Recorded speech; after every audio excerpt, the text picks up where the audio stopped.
जो सच बोलेगा कटघरे में खड़ा होगा, जो नफरत के आगे सीना तानेगा वही निशाने पर होगा, जो भीड़ से टकराएगा वही अकेला रह जाएगा, और जो इंसान बनेगा उसी पर मुकदमा लिखाया जाएगा। आज हिंदुस्तान में सबसे बड़ा जुर्म क्या है? न चोरी न हत्या, बल्कि इंसान का इंसान बने रहना।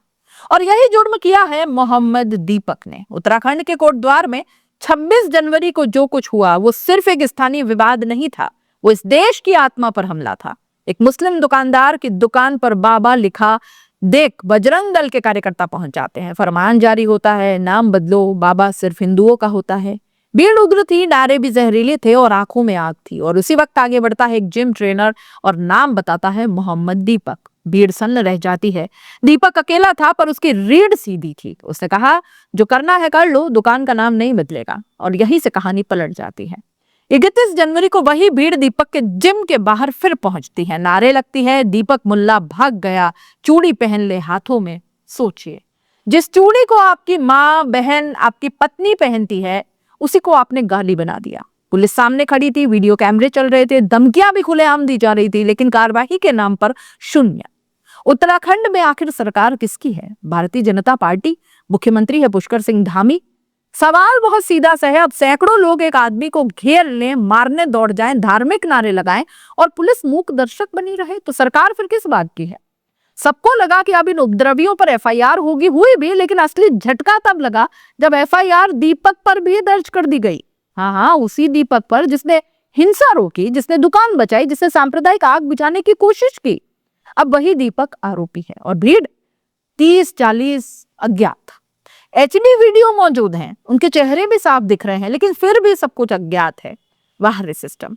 ये केस सिर्फ दीपक पर नहीं है, ये मैसेज है हर आम नागरिक के लिए। अगर कल आप किसी झगड़े में बीच बचाव करेंगे, अगर आप नफरत के सामने खड़े होंगे, अगर आप इंसान बनेंगे, तो अगली एफआईआर आपके नाम होगी। मामला इतना बड़ा कि देश भर में चर्चा होने लगी। यहां तक कि नेता प्रतिपक्ष राहुल गांधी ने भी दीपक के समर्थन में एक पोस्ट किया। अब यह सिर्फ कोटद्वार नहीं रहा, यह राष्ट्रीय मुद्दा बन चुका है।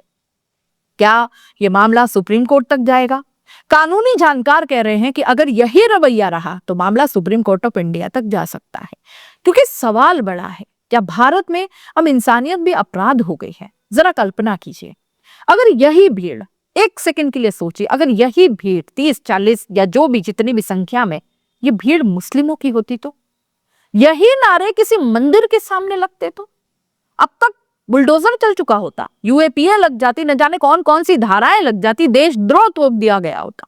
लेकिन यहां आरोपियों के सर पर सत्ता का साया है, संरक्षण है, इसलिए सब कुछ अज्ञात है। किसी ने किसी को नहीं देखा, कोई किसी को नहीं पहचानता। दीपक कोई नेता नहीं है, कोई क्रांतिकारी संगठन भी नहीं चलाता, बस एक जिम ट्रेनर है, एक आम आदमी है।